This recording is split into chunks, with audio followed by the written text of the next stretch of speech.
college strategic plan. Just to set the stage here, you guys are the board of directors at a college, and you hired me as a consultant to help develop your strategic plan as an institution.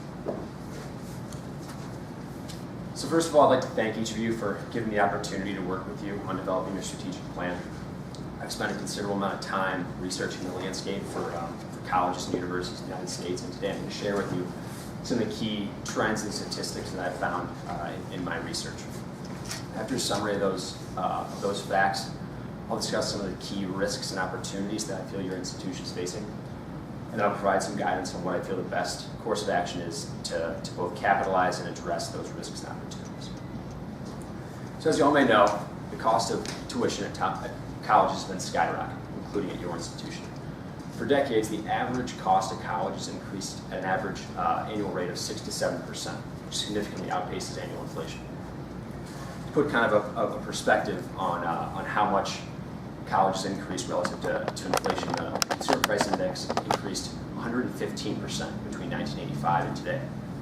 Comparatively, the price of college increased 500% over that same time period.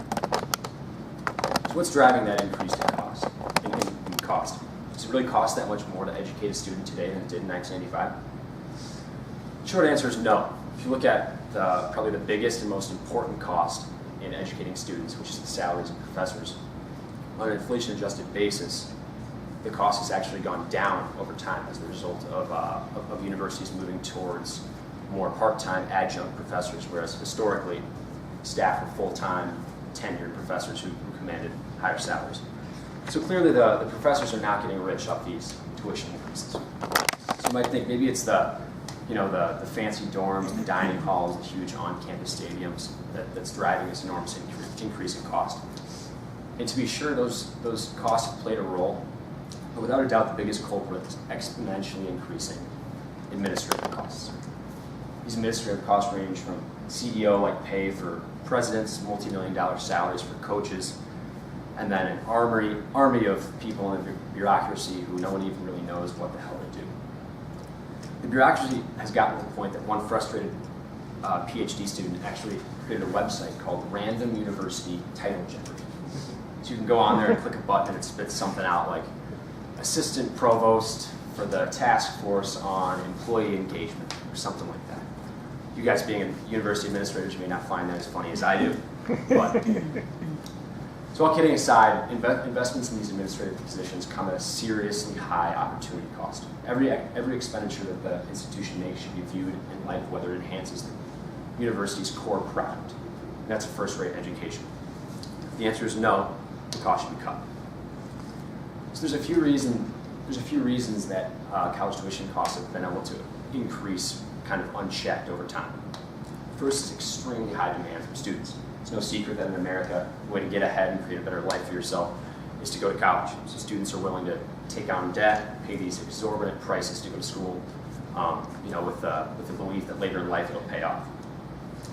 Additionally, and this is on the part of university administrators, there's a perception among both potential students and university administrators that price equals quality in education.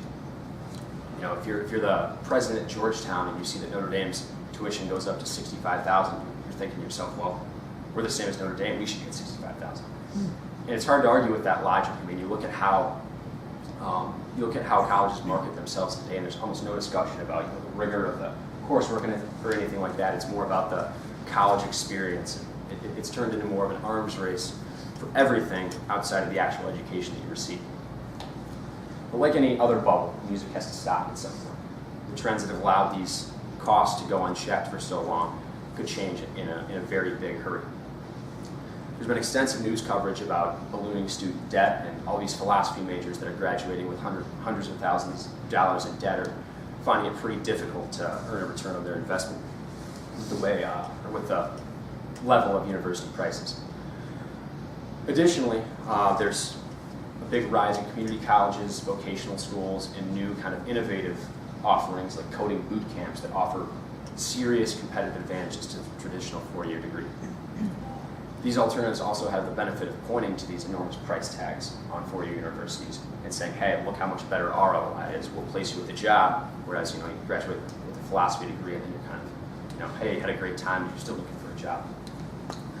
So the good news for you guys in all this is that this presents a golden opportunity.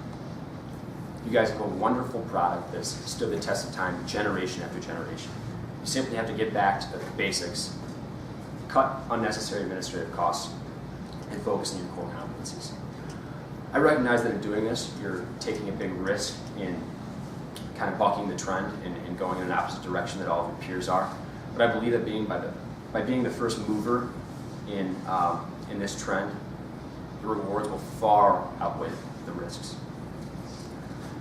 So I think I'll leave you with one quote that I think drives home kind of my point very well.